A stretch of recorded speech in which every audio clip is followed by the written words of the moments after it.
can find treasure on your trip over the Memorial Bridge, departing Portsmouth, heading north on Route 1 over the Piscataqua River. Don't blink, or you'll miss your turn for Badgers Island.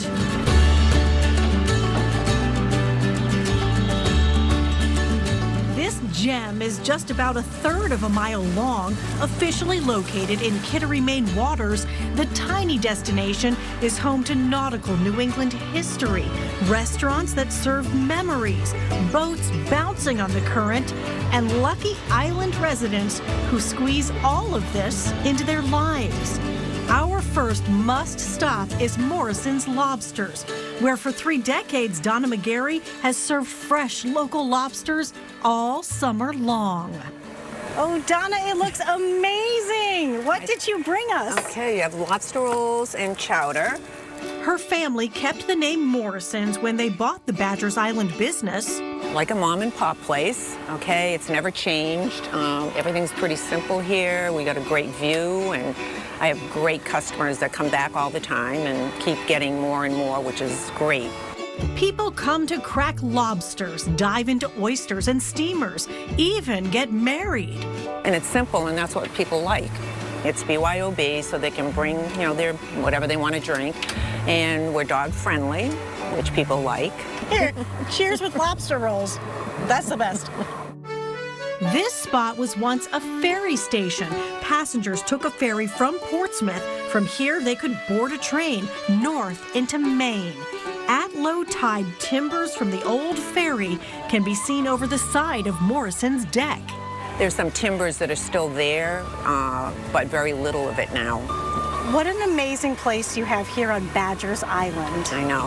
I'm very fortunate to live here, too. It's great. I get up and I look at Portsmouth, the view, especially at night. It's beautiful looking at Portsmouth. We have, like, the best view.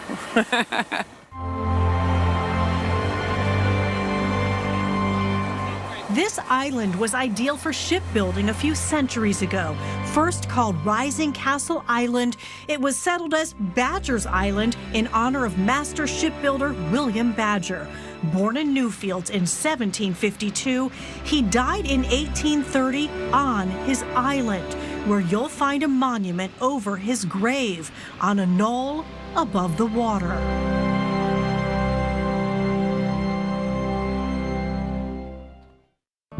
The vessels are vastly different these days, but for Darren LaPierre, owner of Badgers Island Marina, how's everybody doing today?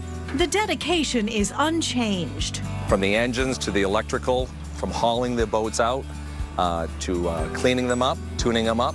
Badgers Island Marina is one of the last of the working waterfront marinas. Here you can soak in that island sea breeze. Spoiled rotten. Working on the water and working with these boaters, I don't think you could get any better. Tourists can rent houseboats here. Some come to visit and never leave. We run food right out of this window right here, right on Badgers Island. Like Will Mishka, chef and owner at Ornell's Barbecue. Can't miss the neon sign when you arrive on the island. He's assembling the family cookout tray.